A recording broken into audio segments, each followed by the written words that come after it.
Hello दोस्तों, the study bye Varun channel पर आपका स्वागत है। दोस्तों, आज के इस वीडियो में हम लोग 9th क्लास के ज्योग्राफी जो एनसीईआरटी की है उसका जो पहला चैप्टर है जिसका नाम क्या है, भारत आकार और स्थिति, इसके बारे में आज हम लोग पढ़ेंगे। इस चैप्टर को हम लोग पूरा कंप्लीट करेंगे।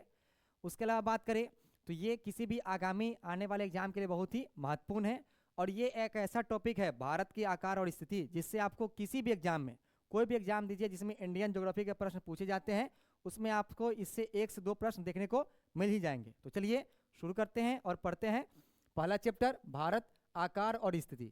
और ये जो चैप्टर है ये किसका है, तो ये 9th क्लास का है। ये 9th क्लास के एनसीईआरटी का चैप्टर है। ठीक है, किसका चैप्टर है, तो ये एनसीईआरटी 9th क्लास का ये पहला चैप्टर है। इसमें कहा जा रहा है, सबसे पहले बात करें तो यहाँ पर है कि स्थिति, ठीक है, भारत की स्थिति क्या है। तो भारत की स्थिति की हम लोग बात करें तो यहाँ दिया जा रहा है कि भारत क्या है, भारत एक विशाल देश है। यानी भारत क्या है, बहुत ही विशाल देश है।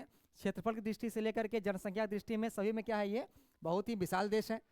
यह उत्तरी गोलार्ध में स्थित है। ये कहाँ पर स्थित है, तो इसकी स्थिति जो है ग्लोब पर कहाँ पर है, तो ये उत्तरी गोलार्ध में स्थित है। जैसे यहाँ मान लीजिए ये ग्लोब है, मान लिया जाए, तो ये क्या है, यहाँ पर देखिए ये विषुवत रेखा है।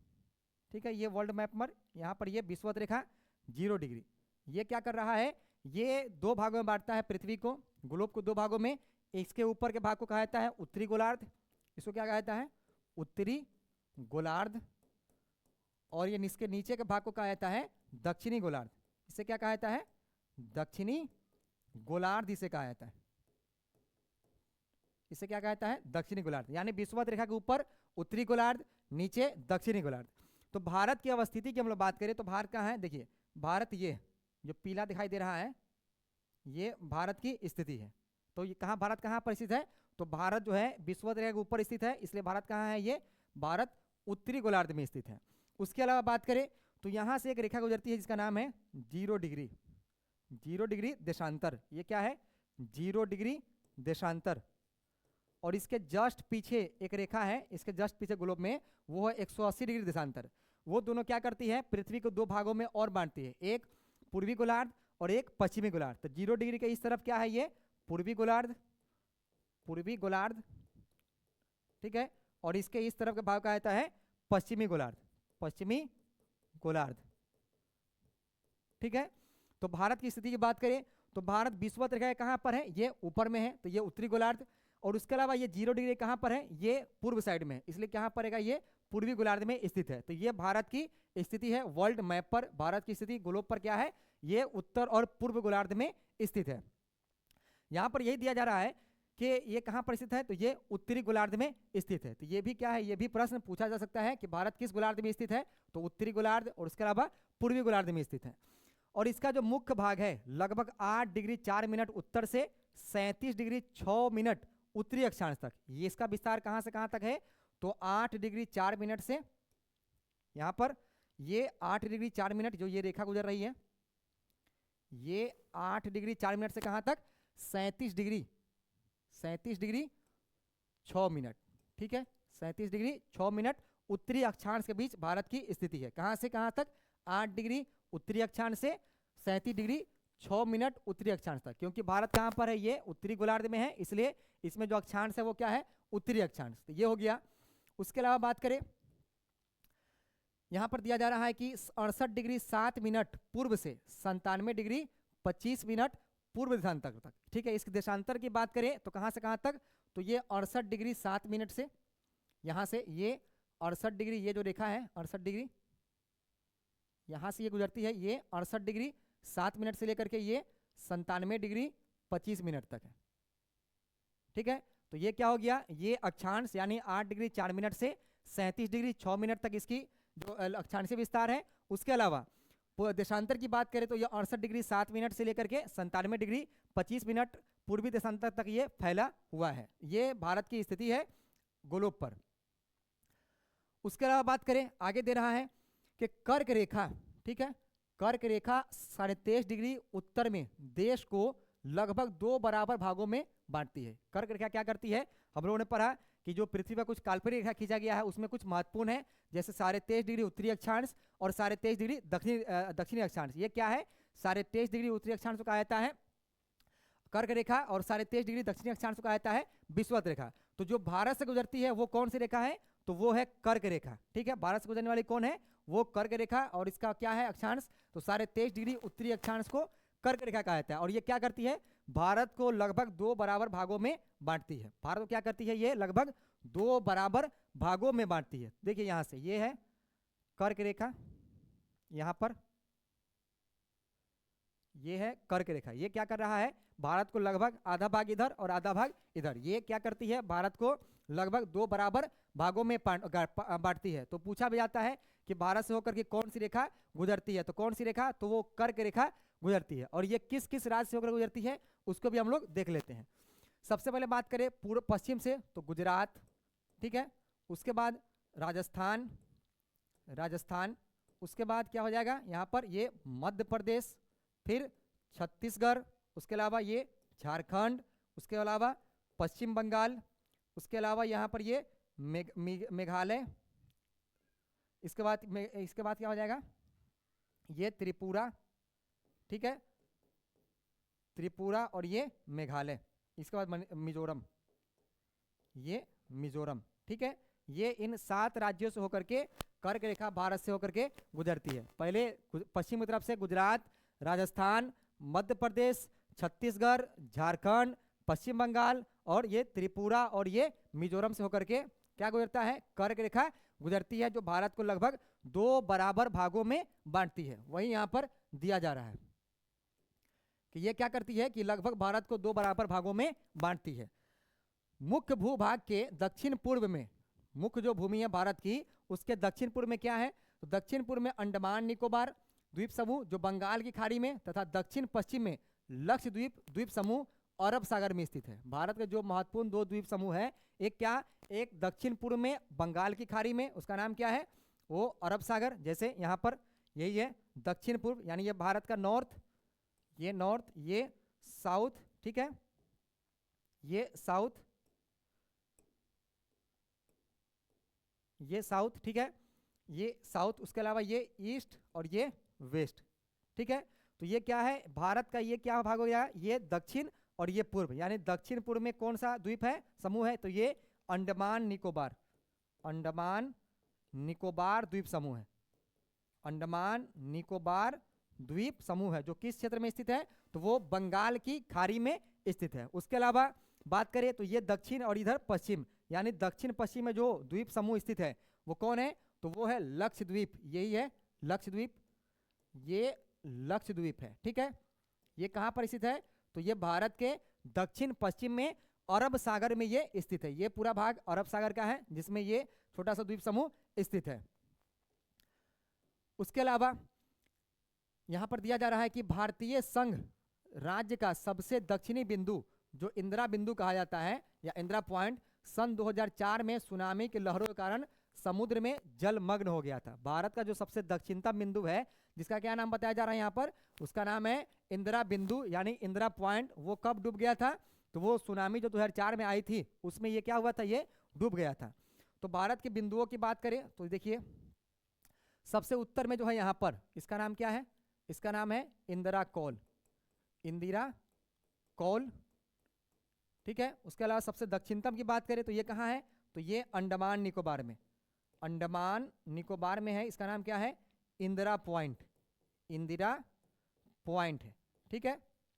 इंदिरा पॉइंट ये कहाँ पर, तो ये अंडमान निकोबार में जो ग्रेट निकोबार जिला है उसका सबसे दक्षिणतम बिंदु है। तो उत्तरतम की बात करें तो भारत का इंदिरा कौल लद्दाख के क्षेत्र में, दक्षिणतम की बात करें तो इंदिरा पॉइंट कहाँ पर, तो वो अंडमान निकोबार में। उसके अलावा बात करें तो ये जो यहाँ पर है सबसे पूर्वी बिंदु, इसका नाम क्या है, तो इसका पूर्वी बिंदु का नाम है किबिथु, इसका नाम है किबिथु, किबिथु जो कहाँ पर है, ये अरुणाचल प्रदेश। उसके अलावा सबसे पश्चिमतम बिंदु की बात करें तो ये गुजरात में, क्या नाम है इसका, गुहार मोती, गुहार मोती या इसे कहा जाता है गौर माता, ठीक है। ये गुहार मोती या इसे ही क्या कहा जाता है, इसे गौर माता भी कहा जाता है। तो सबसे उत्तरतम बिंदु इंदिरा कौल कहाँ, लद्दाख।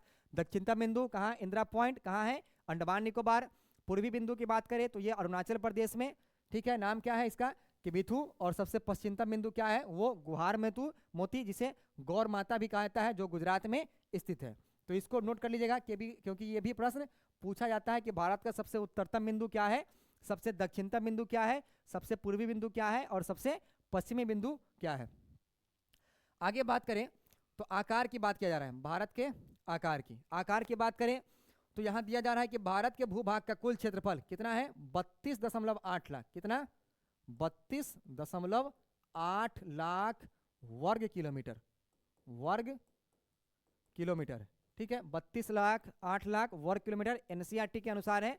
लेकिन पूरा बात करें तो कितना है, 32,87,263 वर्ग किलोमीटर, 263 वर्ग किलोमीटर इसकी एग्जैक्ट जो भारत का क्षेत्रफल है वो है 32,87,263 वर्ग किलोमीटर।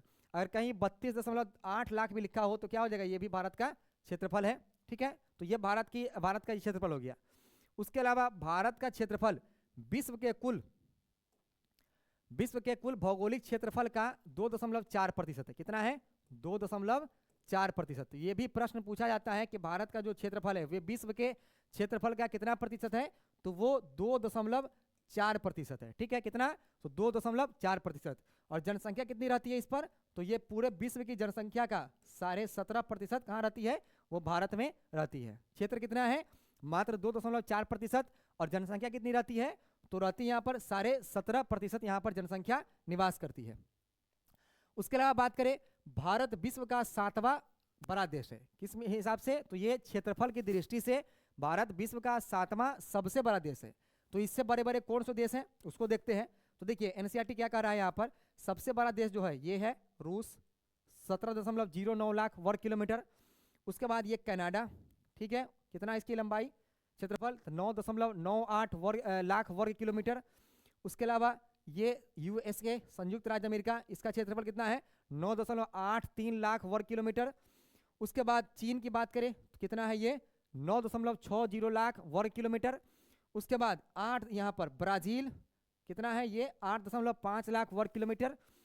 ऑस्ट्रेलिया की बात करें तो ये कितना है, तो ये है 7.69 लाख वर्ग किलोमीटर। उसके अलावा भारत की बात करें तो यही 3.28 लाख यानी 32,87,000 वर्ग किलोमीटर है, ठीक है। तो ये है भारत से बड़े जो देश कौन कौन, तो ये रूस, कनाडा, यूएसए, चीन, ब्राजील और ऑस्ट्रेलिया, भारत से ये 6 बड़े देश है। भारत का रैंक कितना है क्षेत्रफल दृष्टि से, तो ये भारत का 7वां स्थान है, ठीक है। तो इसको नोट कर लीजिएगा कि भारत से बड़े बड़े कौन से देश हैं। आगे बात करें तो भारत की स्थल सीमा रेखा लगभग 15,200 किलोमीटर और समुद्र तट रेखा अंडमान और निकोबार द्वीप समूह तथा लक्षद्वीप समूह के साथ 7516 किलोमीटर है। यानी भारत की जो स्थलीय सीमा है वो क्या है, उसकी लंबाई की बात करें तो स्थलीय सीमा की लंबाई, इसको देखते हैं हम लोग मैप पर। तो भारत की स्थलीय सीमा की हम लोग बात कर रहे हैं, तो देखिए ये है, यहाँ से भारत का जो स्थलीय सीमा है ये पूरा भाग, ये जो स्थलीय सीमा है यहाँ तक, इतना कितनी लंबाई इसकी, तो ये 15,200 किलोमीटर है, ठीक है। एनसीईआरटी के हिसाब से क्या है, 15,200 किलोमीटर, और कहीं कहीं 15,106 किलोमीटर भी लिखा रहता है, लेकिन एनसीईआरटी के हिसाब से क्या है, ये 15,200 किलोमीटर है। उसके अलावा बात करें इसकी समुद्री तटीय रेखा की बात करें तो समुद्र तट कहाँ से है, ये अरब सागर का ये भाग, गुजरात के यहाँ से ये पूरा, और यहाँ से होते हुए ये पूरा, ठीक है, पश्चिम बंगाल के क्षेत्र तक। इसकी लंबाई कितनी है, तो ये क्या है, इसकी लंबाई मान दिया जाए तो ये है 6100 किलोमीटर के आसपास आता है, ठीक है। लेकिन क्या बताया जा रहा है यहाँ पर कि अंडमान निकोबार और लक्षद्वीप को लेकर के कितनी लंबाई है, तो इसकी लंबाई है 7516.6 वर्ग किलोमीटर, 7516 वर्ग किलोमीटर है इसकी लंबाई तट रेखा की, यानी गुजरात से लेकर के पश्चिम बंगाल के क्षेत्र, उसके अलावा जो लक्षद्वीप अरब सागर में और ये बंगाल की खाड़ी में अंडमान निकोबार द्वीप समूह स्थित है, इसके मिलाकर कितनी तटीय रेखा लंबाई है, तो 7516.6 वर्ग किलोमीटर इसकी कुल लंबाई है। तो स्थलीय सीमा कितनी है इसकी, स्थलीय सीमा है 15,200 किलोमीटर और तटीय रेखा 7516.6 वर्ग किलोमीटर, ठीक है, वही यहाँ पर दिया जा रहा है। उसके अलावा भारत के उत्तर पश्चिम, उत्तर तथा उत्तर पूर्वी सीमा पर नवीनतम वलित पर्वत है। भारत के उत्तर पश्चिम और उत्तर पूर्व सीमा पर, ठीक है। ये जो भारत का क्षेत्र है, ये जो पूरा क्षेत्र है यहाँ पर उत्तर पश्चिम और उत्तर, यहाँ से ये जो पूरा भाग है यहाँ से पूरा, ठीक है, ये मान लो उत्तर पश्चिम ये, उसके अलावा ये उत्तर और उत्तर पूर्व तक जो पर्वत श्रृंखला है उसे क्या कहा जाता है, उसे यहाँ कहा जा रहा है वलित पर्वत, ठीक है। ठीक है, कौन सा पर्वत है, वलित पर्वत, और इसका नाम क्या है, ये है हिमालय पर्वत। ये क्या है, हिमालय पर्वत है, ठीक है। भारत के उत्तर पश्चिम, उत्तर और उत्तर पूर्व में हिमालय पर्वत स्थित है, जो क्या है, एक नवीन वलित पर्वत है। उसके बाद बात करें, इसके दक्षिण का भूभाग उत्तर में चौड़ा है। इसका जो दक्षिण का जो भूभाग है ये क्या है, इस तरफ यहाँ तक ये चौड़ा है इसे, ठीक है, और दक्षिण तरफ क्या है, ये संकरा होता हुआ चला गया है। तो ये कहाँ पर है, दक्षिण का भाग उत्तर में चौड़ा है और 22 डिग्री उत्तरी अक्षांश से दक्षिण महासागर की ओर क्या हो गया, ये संकरा होता गया है। तो इसको भी नोट कर लीजिएगा कि किस जगह से, किस अक्षांश से इसका जो भाग है भारत का, वो हिंद महासागर की ओर संकरा होता चला गया है। तो किस अक्षांश से, तो वो 22 डिग्री अक्षांश से ये संकरा होता हुआ चला गया है। यहीं पर इस क्षेत्र से ये क्या है, यहाँ से ये संकरा होता हुआ हिंद महासागर में चला गया है। आगे है कि इसके पश्चिम में अरब सागर और पूर्व में क्या है, बंगाल की खाड़ी स्थित है। इसके पश्चिम में कौन सा सागर है, हम लोगों ने अभी देखा कि ये है पूरा अरब सागर, ये पूरा क्षेत्र, और ये पूर्व में क्या है, ये पूरा बंगाल की खाड़ी स्थित है। उसके अलावा अक्षांश और देशांतर का विस्तार लगभग 30 डिग्री है। कितना है, अक्षांश और देशांतर का विस्तार लगभग कितना है, वो 30 डिग्री है। कैसे, तो ये 8 डिग्री 4 मिनट से कितना है, 37 डिग्री 6 मिनट उत्तरी अक्षांश तक है, ठीक है, और 68 डिग्री 7 मिनट से 97 डिग्री 25 मिनट तक ये क्या है, पूर्वी देशांतर पर स्थित है। तो इसको जब घटाइएगा तो क्या आ जाएगा, लगभग 29 आता है, ठीक है। तो इसको मान के क्या चलना है, तो लगभग ये 30 डिग्री इसको मान के चला जाता है। तो भारत का जो अक्षांशीय और देशांतरीय विस्तार के बीच कितना अंतर है, तो ये लगभग 30 डिग्री का विस्तार है इसके दोनों के बीच, ठीक है। 8 से 37 मतलब 30 तक, उसके अलावा 68 से लेकर 97 लगभग 30 डिग्री के बीच इसका गैप है। परंतु फिर भी पूर्व पश्चिम का विस्तार उत्तर दक्षिण के विस्तार की अपेक्षा क्या है, कम प्रतीत होता है। ये क्या होता है, इससे फिर भी क्या हो रहा है कि पूर्व पश्चिम का जो विस्तार है वो उत्तर दक्षिण के विस्तार के कारण क्या होता है, विस्तार की अपेक्षा बहुत कम प्रतीत होता है। यानी यहाँ पर दिया गया है कि ये जो है भारत का जो उत्तर से दक्षिण के बीच लंबाई है, ठीक है, उत्तर से दक्षिण के बीच लंबाई, ये क्या बताया जा रहा है, ये है कितना, 3214 किलोमीटर, ये 3214 किलोमीटर है। और पूर्व से पश्चिम की बात करें तो इसकी लंबाई क्या है, ये 2933 किलोमीटर। ये क्या है, ये 2933 किलोमीटर है। लेकिन देशांतरीय और अक्षांशीय विस्तार तो समान ही है 30 डिग्री। तो इसके क्या है, कोई फिर भी कारण क्या हो रहा है कि ये लंबा है और ये चौड़ा है, लेकिन देशांतरीय विस्तार क्या है और अक्षांशीय विस्तार दोनों समान ही है 30 के आसपास। कारण क्या है कि हम लोग जानते हैं कि ये जो क्षेत्र होता है इस तरह अक्षांश में, अक्षांशों की अगर बात करें तो ये एक दूसरे के समानांतर होते हैं और इनके जो गैप होता है बीच का वो समान ही होता है पूरे क्या ध्रुवों तक। लेकिन जो अक्षांश का विस्तार होता है वो इस तरह से होता है, इससे हम लोग जानते हैं ये क्या है, इस तरह से अक्षांश देशांतर होता है। देशांतर में क्या होता है कि ये ऊपर के भाग में जाकर क्या होता है, ये एक दूसरे के साथ धीरे धीरे बहुत नजदीक चला जाता है और ध्रुव पर जाकर ये मिल जाता है। तो इनके बीच जो होता है गैप क्या होता है, विश्व रेखा पर अधिक होता है, बाकी ऊपर जाने पर ये धीरे धीरे कम हो जाता है। तो इसी कारण क्या है कि अक्षांश के बीच जो लंबाई बीच का जो गैप है वो लंबाई जो है से वो क्या है, वो समान है। लेकिन देशांतर में क्या होता है कि ये ऊपर जाने पर वो संकरा होता जाता है, इसलिए इसका जो विस्तार 30 होने के बावजूद भी क्या है, लंबाई अधिक और चौड़ाई इसका कम है। आगे है कि गुजरात से अरुणाचल प्रदेश के स्थानीय समय में 2 घंटे का अंतर है। गुजरात से लेकर के अरुणाचल प्रदेश के बीच जो स्थानीय समय है उसमें कितना अंतर है, यहाँ ये अरुणाचल प्रदेश और ये गुजरात, इसके बीच जो अंतर है वो कितना देर का, तो वो 2 घंटे का अंतर है, ठीक है। और हम लोग जानते हैं कि जो 1 डिग्री जब पृथ्वी घूमती है तो कितना समय लगता है, तो उसे 4 मिनट का समय लगता है। 1 डिग्री घूमने में 4 मिनट का समय लगता है, इसलिए क्या है 30 डिग्री घूमना है। इसको कितना घूमना पड़ेगा, 30 डिग्री, तो 30 गुना 4 यानी 120 मिनट का समय पृथ्वी को लगता है 30 डिग्री अक्षांश घूमने में। तो 120 मिनट यानी कितना हो जाएगा, 2 घंटा। ठीक है, 120 मिनट यानी 2 घंटा का अंतर हो जाता है। तो जब पहले सूरज अरुणाचल प्रदेश में निकलता है तो उसके 2 घंटे बाद कहाँ सूरज निकलता है, तो वो गुजरात के क्षेत्र में। वो किस कारण, तो वो पृथ्वी के घूर्णन गति के कारण होता है, क्योंकि पृथ्वी जो एक डिग्री घूमती है वो कितने देर में, तो वो 4 मिनट में वो 1 डिग्री घूम जाती है। इसलिए 30 डिग्री घूमने में उसे 120 मिनट लगता है, इसलिए 2 घंटे का ये अंतर होता है। अतः 82.5 डिग्री पूर्वी देशांतर रेखा को भारत का मानक यामयोत्तर माना गया है। 82.5 डिग्री जो पूर्वी देशांतर है उसे क्या माना गया है, भारत का टाइम जोन यानी मानक यामयोत्तर। यहीं से पूरे भारत का टाइम निर्धारण किया जाता है। क्यों, क्योंकि ये पूरे जो है भारत के बीचों बीच में अमूमन ये स्थित है। और उसके अलावा जो एक क्राइटेरिया है इसको निर्धारित करने का कि 7.5 से वो कटना चाहिए, तो ये भी क्या है, ये 7.5 से भी क्या हो जाता है, ये कटता है। और ये भारत के बीच में स्थित है और इसी जगह से, इसी देशांतर से क्या होता है, पूरे भारत के टाइम का निर्धारण किया जाता है। ये कहाँ पर है, तो ये 82.5 डिग्री यही है, 82.5 डिग्री पूर्वी देशांतर जो भारत के उत्तर प्रदेश में मिर्जापुर से होकर के ये गुजरती है। आगे है कि जो कि कहाँ से, उत्तर प्रदेश में मिर्जापुर से होकर के गुजरती है। ये कहाँ से, तो उत्तर प्रदेश में जो मिर्जापुर है वहां से होकर ये गुजरती है। और बहुत जगह लिखा होता है इलाहाबाद के नैनी से, लेकिन एनसीईआरटी क्या कह रहा है, एनसीईआरटी कह रहा है कि ये उत्तर प्रदेश में मिर्जापुर के क्षेत्र से होकर के ये गुजरती है। तो इसको नोट कर लीजिएगा, ये भी प्रश्न एग्जाम में पूछा जाता है।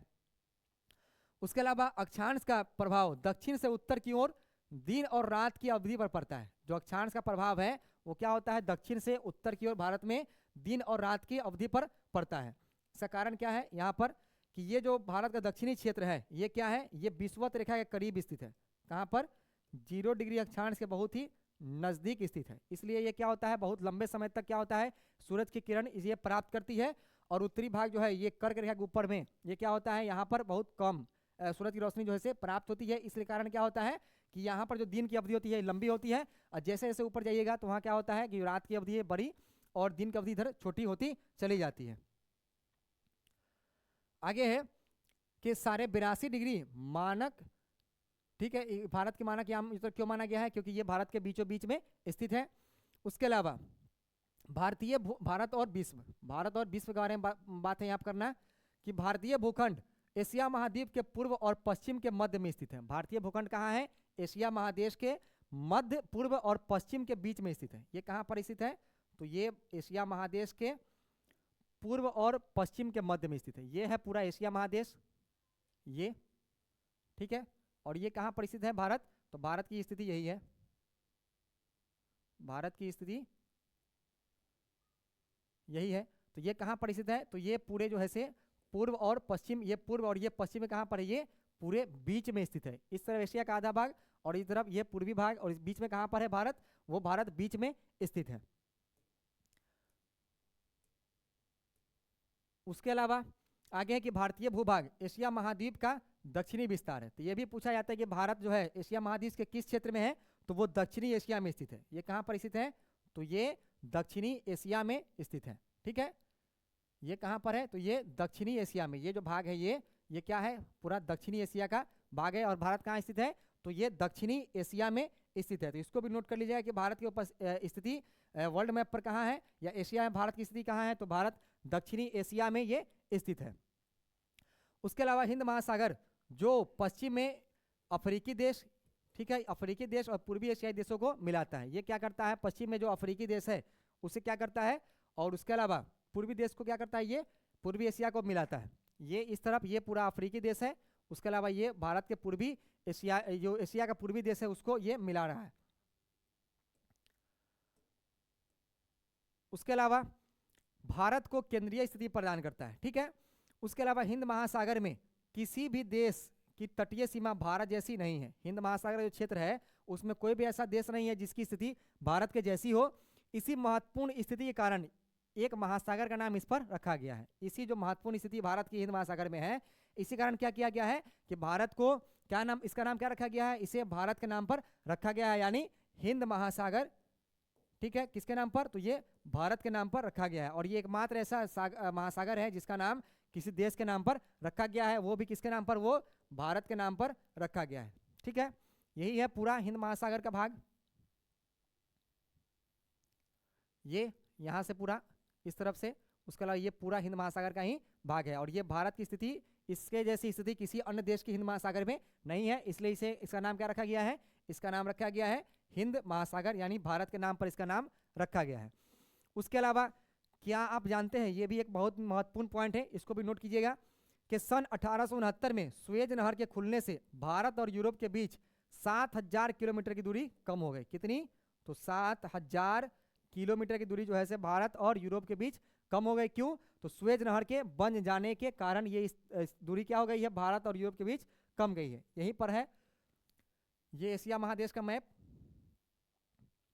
और यही है लाल सागर। ठीक है, ये लाल सागर, ठीक है, जो भूमध्य सागर यहाँ पर ये, और यहाँ पर यही से क्या किया गया है, मिस्र में सुएज नहर का निर्माण किया गया है सिनाई प्रायद्वीप को काटकर। पहले क्या होता था कि पूरा घूमने जाने के लिए यूरोप पूरा जो है से अफ्रीका महादेश का चक्कर लगा करके, ठीक है, जाना पड़ता था। लेकिन अब क्या हो गया है कि ये जब काट करके इसको डायरेक्ट बना दिया गया है, तो डायरेक्ट क्या होता है, यहाँ से हिंद महासागर से लाल सागर, और उसके बाद ये सुएज नहर होते हुए कहाँ चले जाते हैं लोग, वो भूमध्य सागर में, और वो यूरोप में पहुंच जाते हैं। इसके कारण क्या हो गया है कि 7000 किलोमीटर की दूरी कम हो गई है। आगे है कि भारत का विश्व के देशों के साथ संपर्क युगों पुराना है। भारत का क्या है, संपर्क विश्व के देशों के साथ प्राचीन काल से ही है, ठीक है, और ये बहुत संपर्क जो है ये बहुत पुराना है। परंतु यह संबंध समुद्री मार्गों की अपेक्षा भूभागों से होकर था। ये जो संबंध था भारत का प्राचीन काल में देशों के साथ, विदेशों के साथ, वो क्या था, वो किस मार्ग से था, तो वो स्थलीय मार्ग से था, समुद्री मार्ग से इसका पता नहीं था। उत्तर पर्वतों के दर्रे से अनेक यात्री प्राचीन काल में भारत आए। उत्तरीय जो पर्वतीय क्षेत्र है उस क्षेत्र से क्या हुआ है, बहुत सारे जो प्राचीन काल में विदेशी यात्री हैं वो भारत आए थे। जबकि समुद्री मार्ग बहुत समय तक ज्ञात नहीं थे। जो समुद्री मार्ग है भारत का वो बहुत समय तक क्या था, वो ज्ञात नहीं था। और उसी के द्वारा खोज जो है 1498 में वास्को डी गामा के द्वारा किया गया। उसने भारत को खोजा नहीं था, उसने भारत के समुद्री मार्ग को उसने खोजा था। इसलिए इसे कहा था भारत की खोज किसने की, तो वो वास्को डी गामा। क्यों? क्योंकि इसने भारत के समुद्री मार्ग की खोज किया था। उससे पहले जो भारत का व्यापार होता था या भारत के जो संबंध थे वो स्थलीय मार्ग से जुड़े हुए थे। आगे है कि इन मार्गों से प्राचीन समय से विचारों और वस्तुओं का आदान प्रदान होता रहा। इससे क्या था कि भारत के जो प्राचीन समय से इसी स्थलीय मार्ग से जो होता था, भारत के विचारों और वस्तुओं का आदान प्रदान होता था। भारत का पश्चिम, मध्य और पूर्वी एशिया तथा दक्षिणी एशिया के पड़ोसी देशों के साथ एक अद्भुत संपर्क रहा है। भारत का क्या, पश्चिमी और मध्य एशिया, यानी ये जो पूरा है ये पश्चिमी एशिया, यानी ईरान, उसके अलावा सऊदी अरब, सीरिया, इराक, उसके अलावा जो भी अन्य कंट्री है जो पश्चिमी मध्य एशिया में, उनके साथ, उसके अलावा जो दक्षिण पूर्व एशिया का ये देश है, म्यांमार से लेकर के मलेशिया, इंडोनेशिया, कंबोडिया, वियतनाम तक के, उनके साथ भारत के अच्छे संबंध थे पड़ोसी देशों के साथ। इसी प्रकार उपनिषदों के विचार, रामायण तथा पंचतंत्र की कहानियां, भारतीय अंक एवं दशमलव प्रणाली आदि संसार के विभिन्न भागों तक पहुंच सके। इसी व्यापार के माध्यम से, इसी यात्री के आने की वजह से, कुछ लोगों के आने की वजह से क्या हुआ कि जो भारत में जो उपनिषद के विचार थे, दर्शन के विचार, रामायण, उसके अलावा पंचतंत्र की जो कहानियां हैं, वो इन्हीं माध्यमों से इन देशों में, यूरोप में या अन्य एशियाई देशों में पहुंचाता है। वो भारत के विचार इन्हीं माध्यमों से अन्य देशों में पहुंचा, ठीक है, विभिन्न भागों तक पहुंचे। मसाले, मलमल आदि कपड़े तथा व्यापार के अन्य सामान भारत से विभिन्न देशों को ले जाए जाते थे। भारत से क्या क्या व्यापार होता था, तो वो मसाले, मलमल आदि के कपड़े तथा व्यापार के अन्य सामान भारत से क्या होता था, विभिन्न देशों में भेजा जाता था, भारत से निर्यात किया जाता था। इसके विपरीत यूनानी स्थापत्य कला तथा पश्चिमी एशिया की वास्तुकला के प्रतीक मीनारों तथा गुंबदों का प्रभाव हमारे देश के विभिन्न भागों में देखा जाता है। इसके विपरीत क्या था कि यूनानी स्थापत्य कला थे, उसके अलावा पश्चिमी एशिया के जो वास्तुकला थे, भवन निर्माण की जो परंपरा थी, जो भवन निर्माण, इमारत निर्माण की जो शैली थी, वो सभी कहाँ आया, तो वो भारत में आया। जैसे मीनारों का प्रयोग, गुंबदों का निर्माण, ये सभी क्या हुआ, वो अन्य देशों से भारत में आया था। उसके अलावा भारत के पड़ोसी देश, ठीक है, अब पढ़ना है भारत के पड़ोसी देश। तो भारत के पड़ोसी देशों की हम लोग बात करें तो भारत का दक्षिणी एशिया में एक महत्वपूर्ण स्थान है। भारत की स्थिति क्या है, तो दक्षिणी एशिया में एक बहुत ही महत्वपूर्ण स्थान है। भारत में 28 राज्य और 8 केंद्र शासित प्रदेश है। कितने हैं, तो इसको लिखिए, 28 राज्य और 8 केंद्र शासित प्रदेश। 8 केंद्र शासित प्रदेश है। कितने राज्य, 28 राज्य और 8 केंद्र शासित प्रदेश है। उसके अलावा भारत की भूमि की सीमाएं उत्तर पश्चिम में पाकिस्तान और अफगानिस्तान के साथ। भारत की जो स्थिति है उत्तर पश्चिम में क्या है, ये पाकिस्तान और ये अफगानिस्तान के साथ भारत की सीमा यहाँ लगती है। अफगानिस्तान में भारत की सिर्फ लद्दाख जो संघ शासित प्रदेश है उसकी सीमा लगती है। तो भारत के उत्तर पश्चिम में कौन कौन से पड़ोसी देश हैं, तो वो पाकिस्तान है और वो अफगानिस्तान है। उसके अलावा अफगानिस्तान के साथ उत्तर में चीन, यानी चीन का जो भाग तिब्बत है, ये तिब्बतीय भाग, तिब्बत नेपाल और भूटान के साथ, ठीक है। उत्तर में क्या है, ये जो चीन का भाग है ये पूरा चीन का है, और ये चीन का तिब्बत भाग है जो भारत के साथ अपनी सीमा बनाती है। उसके अलावा भूटान नेपाल के साथ भारत की सीमा लगती है, ये भारत के पड़ोसी देश है। उसके अलावा आगे है कि पूर्व में म्यांमार और बांग्लादेश के साथ, भारत के पूर्व में कौन कौन से देश हैं, तो ये पूरा यहाँ पर ये म्यांमार का क्षेत्र और ये बांग्लादेश का क्षेत्र है जो भारत के ये पड़ोसी देश है। यहाँ पर दिया जा रहा है, क्या आप जानते हैं 1947 से पूर्व भारत में 2 प्रकार की राज्य थे। भारत में क्या था, स्वतंत्रता से पूर्व 2 प्रकार के राज्य थे। एक प्रांत, ठीक है, जो ब्रिटिश गवर्नर के अंडर आता था। उसके अलावा एक रियासत जो सम्राट के शासक, सम्राट के तौर पर क्या कहते हैं, मतलब सम्राट के प्रतिनिधि के तौर पर वो अन्य राज्यों के शासन चलाते थे। वायसराय द्वारा नियुक्त अंग्रेज अधिकारी प्रांतों पर शासन करते थे, ठीक है। वायसराय द्वारा जो नियुक्त होता था अंग्रेज अधिकारी, वो क्या करते थे, प्रांतों पर शासन करते थे। और रियासतों का शासन स्थानीय शासकों द्वारा पैतृकता के आधार पर, यानी वंशानुगत के आधार पर अंग्रेजी शासकों की प्रभुसत्ता मानकर स्वायत्तता से किया जाता था। तो जो भारतीय प्रांत थे स्वतंत्रता पूर्व, उस पर किसका शासन था, तो वो गवर्नर जनरल द्वारा जो अधिकारी नियुक्त होता था उसके अंडर वो शासन चलाया जाता था। और जो रियासत थे उनका शासन कौन चलाता था, तो वो अंग्रेजों की प्रभुसत्ता जो थी, जो अंग्रेज सम्राट थे उनके प्रतिनिधि के तौर पर क्या करते थे, उनको मानते थे और वो अपना शासन यहाँ पर चलाते थे। यहाँ पर है कि पश्चिम और पूर्वी तटों पर केंद्र शासित क्षेत्रों की संख्या ज्ञात करें। ये पश्चिमी और पूर्वी तट पर जो भारत के केंद्र शासित प्रदेश है उसके बारे में पूछा जा रहा है। तो पश्चिमी तट की बात करें तो यहाँ पर ये पुडुचेरी है। उसके अलावा गुजरात के क्षेत्र में दादर नगर हवेली, दमन और दीव है। पूर्वी तट की बात करें तो वहाँ भी क्या है, वो पुडुचेरी ही है। पुडुचेरी का ही भाग उस तरफ पड़ता है। उसके अलावा जो अरब सागर में लक्षद्वीप भी क्या है, एक केंद्र शासित प्रदेश है। और अंडमान निकोबार में, अंडमान निकोबार बंगाली खाड़ी में भी क्या है, वो एक केंद्र शासित प्रदेश है। क्षेत्रफल के आधार पर सबसे बड़ा और सबसे छोटा राज्य कौन सा है, तो सबसे बड़ा सबसे छोटा की बात करें तो बड़ा राजस्थान और सबसे छोटा क्षेत्रफल की दृष्टि से वो गोवा, ठीक है। उसके अलावा कौन से राज्य अंतर्राष्ट्रीय सीमा तथा समुद्र तट को स्पर्श नहीं करते, कौन से राज्य ऐसे हैं भारत के जो अंतर्राष्ट्रीय सीमा और समुद्र तट को स्पर्श नहीं करते, जैसे मध्य प्रदेश है। उसके अलावा जो छत्तीसगढ़ का क्षेत्र है, तेलंगाना है, हरियाणा है, ये सभी क्या है, ये सभी किसी अंतर्राष्ट्रीय सीमा के साथ और समुद्र तट किसी को टच नहीं करते। आगे है कि दक्षिण में समुद्र पार हमारे पड़ोसी देश 2 द्वीप समूह राष्ट्र श्रीलंका और मालदीव है। ये जो हम लोग देखा इससे पहले पाकिस्तान, अफगानिस्तान, चीन, उसके अलावा जो म्यांमार, नेपाल, भूटान, बांग्लादेश है, वो क्या है, भारत के साथ स्थलीय सीमा बनाते हैं। लेकिन जो भारत के साथ जलीय सीमा किस पड़ोसी देश की है, तो वो एक है श्रीलंका जो यहाँ पर है, ठीक है। उसके अलावा दूसरा क्या है, मालदीव, जो ये मालदीव, ठीक है, वो कहाँ पर है, मालदीव अरब सागर में, और श्रीलंका बंगाल की खाड़ी में ये स्थित है। भारत और श्रीलंका के बीच में छोटा समुद्री रास्ता इसे पाक जल संधि तथा मन्नार की खाड़ी है। यहाँ जो क्षेत्र है किससे अलग होता है, तो ये पाक जल संधि के द्वारा श्रीलंका भारत से अलग होता है। पाक जल संधि के द्वारा श्रीलंका भारत से अलग होता है। और यहाँ पर कौन सी खाड़ी है, तो वो मन्नार की खाड़ी यहीं पर स्थित है, ठीक है। उसके अलावा मालदीव लक्षद्वीप समूह के दक्षिण में स्थित है। मालदीव कहाँ है, तो ये लक्षद्वीप और इसी के यहाँ पर ये दक्षिण में ये स्थित है। और 8 डिग्री चैनल द्वारा ये इससे अलग होता है, ठीक है, 8 डिग्री चैनल के द्वारा। आगे है कि अपने पड़ोसी देशों के साथ भारत के भौगोलिक और ऐतिहासिक संबंध बहुत अच्छे रहे हैं। अपने एटलस में एशिया के मानचित्र में देखा कि भारत कैसे अलग दिखाई देता है। हम लोगों ने इसको देख लिया है मैप पर कि ये भारत में अलग कैसे ये दिखाई दे रहा है। उसके अलावा एक और यहाँ पर दिया गया है कि क्या आप जानते हैं स्कूल भुवन एक पोर्टल है जो देश के प्राकृतिक संसाधनों, एक पोर्टल है, इसका नाम क्या है, स्कूल भुवन। स्कूल भुवन एक पोर्टल है, ठीक है, जो क्या करता है, जो देश के जो प्राकृतिक संसाधन है किसी देश भारत के, उसके अलावा पर्यावरण सतत विकास में उनकी भूमिका के बारे में क्या करता है, छात्रों के बीच जागरूकता लाने के लिए मानचित्र आधारित शिक्षा प्रदान करता है। ये क्या करता है कि भारतीय छात्रों के बीच भारत में जो प्राकृतिक संसाधन है, पर्यावरण है, सतत विकास है, उसको क्या करता है, उसके बारे में जानकारी मानचित्र के माध्यम से प्रदान करता है। यह NCERT पाठ्यक्रम के आधार पर भुवन NRSC या इसरो कि एक पहल है। ये किसकी पहल है? तो ये एनसीईआरटी के पाठ्यक्रम पर के आधार पर भुवन NRSC या इसरो की एक पहल है। ठीक है, तो इसको लिख लीजिए किसकी पहल है? इसरो और NRSC की। ठीक है, यह आप माध्यमिक स्तर से संबंधित भारत के विभिन्न मानचित्रों को यहाँ देख सकते हैं। यही इसका HTTP इसका दिया गया है, लिंक दिया गया है यहाँ पर। तो इसको नोट कर लीजिएगा, स्कूल भवन क्या है? तो यहाँ पर मानचित्र आधारित शिक्षा प्रदान किया जाता है। उसके अलावा तो ये हो गया हम लोग का जो था आज चैप्टर भारत की अवस्थिति, और इससे कुछ ऑब्जेक्टिव प्रश्न यहाँ पर है, देख लेते हैं कि कर्क रेखा किस राज्य से नहीं गुजरती? तो कर्क रेखा किससे नहीं गुजरती है?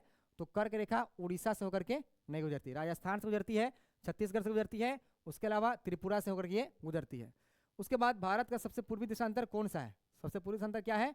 तो वो क्या है? 97 डिग्री 25 मिनट पूर्वी देशांतर।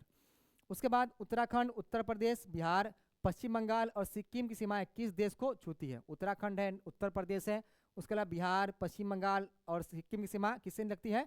तो ये नेपाल के साथ लगती है। ठीक है, किसके साथ? तो ये नेपाल के साथ लगती है। ग्रीष्मावकाश में आप यदि कवरत्ती जाना चाहते हैं, ठीक है, तो किस केंद्र शासित क्षेत्र में जाएंगे? कवरत्ती किसकी राजधानी है? तो ये राजधानी है लक्षद्वीप की। ठीक है, उसके अलावा मेरे मित्र एक देश के निवासी है जिस देश की सीमा भारत के साथ नहीं लगती, आप बताइए वह कौन सा देश है? तो भारत की सीमा किससे लगती है? भूटान के साथ लगती है, बांग्लादेश के साथ लगती है, नेपाल के साथ लगती है, ताजिकिस्तान जो है पश्चिमी एशिया का देश, उसके साथ इसकी सीमा नहीं लगती। तो ये कुछ महत्वपूर्ण प्रश्न थे, हम लोगों ने इसको भी देख लिया। आज के लिए बस इतना ही, बहुत बहुत शुक्रिया।